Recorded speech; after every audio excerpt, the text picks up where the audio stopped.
Noong panahong siya ay hari, masiglang kaniyang paghati. Mahigpit ang hawak ng mga daliri, at ang yakap na may matuwi.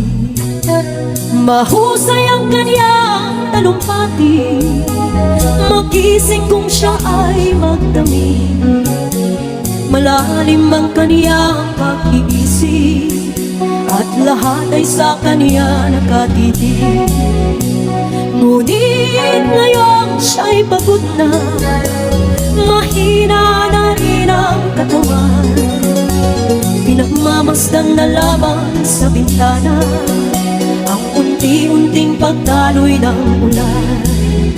At ang unang tanong sa umaga, kung ano ang kaniyang nagawa sa paglipas ng 70 taon, nang siya'y malakas at bata pa.